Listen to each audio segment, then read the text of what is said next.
अस्सलामुअलैकुम dear students, welcome back to the accounting solutions. उम्मीद है कि आप सब लोग खैरियत से होंगे। पिछले लेक्चर के अंदर हमने प्रॉब्लम नंबर 1 को किया था। आज हम आपके प्रॉब्लम नंबर 2 करेंगे, जर्नल के चैप्टर की। ठीक है, आपका जो आईकॉम पार्ट 1 की जो बुक है प्रिंसिपल ऑफ अकाउंटिंग, और इसमें चैप्टर 4 है। ठीक है, जर्नल का the book of original entry, problem number 2। ठीक है, आज प्रॉब्लम नंबर 2 करेंगे। 2015 ये मई का महीना है जी। मई के महीने की कुछ ट्रांजैक्शंस गिवन है हमारे पास, जिसमें पहली में लिखा है commenced business with cash 250,000, goods purchase from Tanveer on credit 10,000, purchase typewriter from Muzammil ₹10,000, cash sale to Rahim 6,000, paid salary to clerk 3,000। ये हमारे पास कुछ ट्रांजैक्शंस गिवन है, इनको हमने क्या करना है, जर्नल में रिकॉर्ड करना है। ठीक है, record the above transactions in journal. ठीक है जी, तो हमारा वही जो फॉर्मेट है जर्नल का, वो हमने बनाया हुआ है। ठीक है, ये फॉर्मेट आपको प्रॉब्लम नंबर 1 में भी हमने दिखाया है, जिसमें हमारे 5 कॉलम है, डेट, डिटेल, लेजर फॉल्यू, डेबिट का कॉलम और क्रेडिट का। ठीक है, अच्छा, ये क्वेश्चन को हमने वही वाली प्रॉब्लम को हमने राइट साइड पे यहाँ पे भी लिख लिया, ताकि हम बार बार उस शीट में जाकर ना देखें, यहीं से देख के एंट्रीज को पास करते रहेंगे। ठीक है, ओके। अब हम डेट लिखते हैं। सबसे पहले हमारे पास ये 2015 का डाटा है, 2015 का मई फर्स्ट मई को ट्रांजैक्शन पास करनी है आपने, कमेंस बिजनेस विद कैश। ठीक है जी, बिजनेस स्टार्ट किया जी 2.5 लाख रुपए से। तो पहली एंट्री आपको पता है, कैश अकाउंट को डेबिट करेंगे और कैपिटल अकाउंट को क्रेडिट करेंगे। कैश, हमारे बिजनेस में कैश आ रहा है, ठीक है, कैश इंक्रीज हो रहा है, कैश एसेट होते हैं, और डेबिट करते हैं कैपिटल, हम आपकी लॉन्ग टर्म लाइबिलिटी है, लाइबिलिटीज क्रेडिट होती हैं। तो 2,50,000 रुपये से कैश डेबिट और कैपिटल क्रेडिट। पहले सवाल में भी यही एंट्री थी, और मोस्टली यही ट्रांजैक्शन होती जब बिजनेस स्टार्ट करते हैं हम। इसको आपने माइंड में रख लेना आपने। तो नरेशन लिखेंगे, स्टार्टेड बिजनेस विद कैश। ठीक है, तो बिजनेस स्टार्ट किया, ये एक शॉर्ट एक्सप्लेनेशन है, नरेशन है, इसको हमने लिखना होता है नीचे। हर एंट्री के नीचे लिखना होता है कि आपने किस ट्रांजैक्शन की एंट्री पास की है। ठीक है, तो ये बताना ज़रूरी है। कैश को डेबिट कर दिया 2.5 लाख रुपए से, कैपिटल को क्रेडिट कर दिया 2.5 लाख रुपए से। तो ये हमारी ट्रांजैक्शन कंप्लीट हो गई है।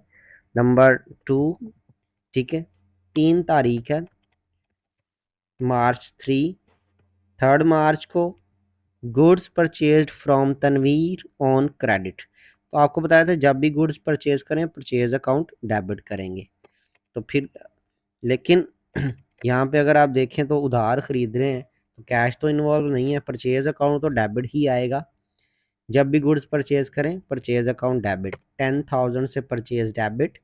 और अगर कैश पे करते तो कैश क्रेडिट होना था, लेकिन कैश पे नहीं किया, उधार खरीदी है, ऑन क्रेडिट बेसिस है।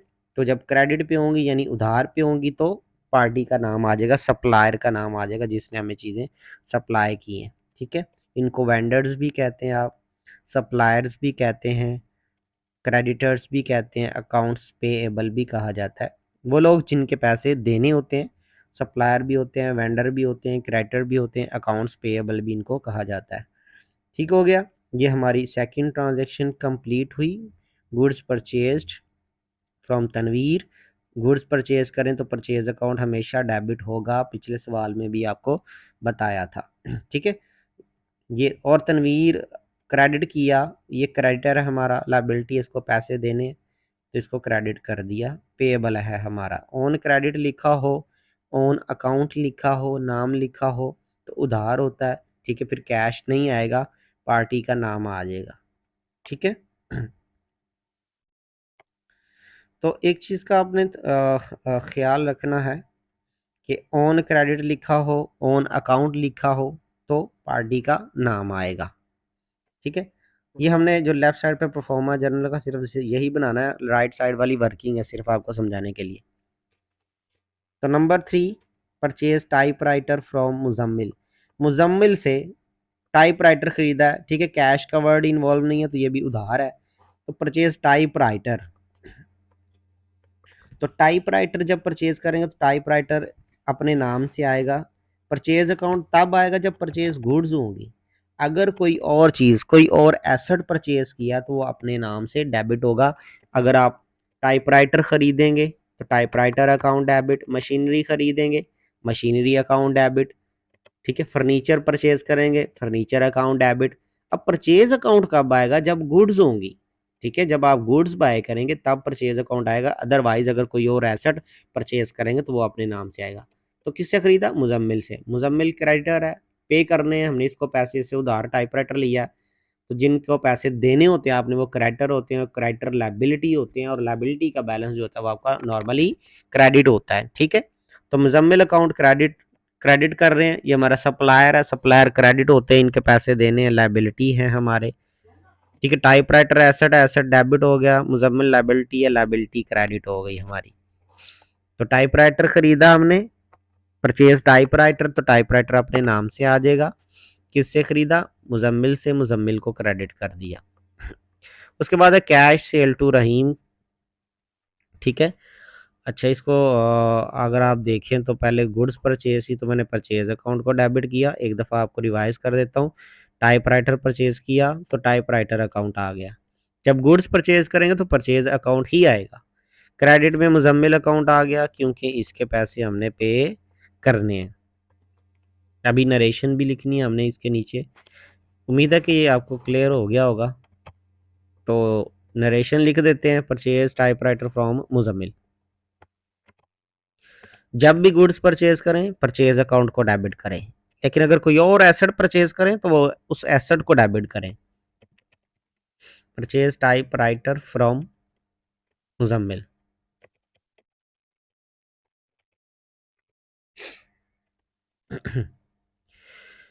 ओके हो गया जी। उसके बाद 15 है cash sale to Rahim. Cash sale to Rahim, cash sale की है मतलब नकद बेची है तो पैसे आ गए हैं। जब भी कैश रिसीव करेंगे तो डेबिट करेंगे, कैश पे करेंगे तो क्रेडिट होगा। कैश डेबिट हो गया, सेल अकाउंट क्रेडिट। सेल हमेशा क्रेडिट होती है, परचेज हमेशा डेबिट साइड पे आएगी आपकी। जब भी गुड्स परचेज करें तो परचेज अकाउंट डेबिट, सेल करें तो सेल अकाउंट क्रेडिट में आ जाएगा। डायरेक्शन लिख देंगे सोल्ड गुड्स फॉर कैश, या फिर कैश सेल टू रहीम। देखिए यहाँ पे नाम भी आ गया लेकिन कैश का वर्ड आ गया तो इसका मतलब नकद बेची आपने तो कैश इन्वॉल्व होगा। अगर यहाँ कैश का वर्ड ना लिखा होता, सिर्फ सेल टू रहीम होता, तो फिर कैश की जगह पे नाम आना था। सेल अकाउंट क्रेडिट होती है तो सेल को क्रेडिट किया हमने। इनकम होती है हमारी, 6,000 रुपये से क्रेडिट कर दिया। कैश, यहाँ पे कैश रिसीव कर रहे हैं, चीज़ें बेचेंगे तो कैश रिसीव ही होगा ना, तो कैश रिसीव करें तो डेबिट साइड पे लिखते हैं। ओके हो गया। डेट इसकी है 15 मार्च, 15 मई सॉरी। उसके बाद 25 में क्या लिखा है? Paid salary to clerk. Clerk को सैलरी दी तो मतलब पैसे फिर गए, कैश पे किया हमने तो क्रेडिट साइड पे आ जाए। जब भी कैश पे करेंगे क्रेडिट, कैश रिसीव करेंगे तो डेबिट होगा। तो पे कर रहे हैं तो क्रेडिट साइड पे कैश लिख दिया। तो सैलरी को डेबिट करेंगे, सैलरी हमारा एक्सपेंस होता है, एक्सपेंस डेबिट होते हैं हमारे। Salary account debit, cash account credit. Cash credit क्यों है? क्योंकि कैश पे किया। अगर कैश रिसीव करते तो कैश डेबिट साइड पे आता। 3,000 डेबिट के कॉलम में, 3,000 ही क्रेडिट के कॉलम में हमने लिख दिया। नरेशन लिखेंगे, पेड सैलरी टू क्लर्क। जो ट्रांजैक्शन है उसी को आप नरेशन बना सकते हैं। नरेशन ज़रूरी नहीं कि आप ये रटा लगाएं। नरेशन का मतलब है आपने एक्सप्लेन करना है कि आपने जो जर्नल एंट्री ऊपर पास की है ट्रांजैक्शन की, वो किस चीज़ की है। ठीक है जी, ये तो हमारी प्रॉब्लम 2 कंप्लीट हो गई है। लास्ट एंट्री हमने ये पास कर दी है, सैलरी अकाउंट डेबिट और कैश अकाउंट क्रेडिट। उम्मीद है कि आप लोगों को प्रॉब्लम की समझ आ गई होगी। मिलते हैं नेक्स्ट वीडियो में। चैनल को लाजमी सब्सक्राइब कीजिएगा। अल्लाह हाफिज़।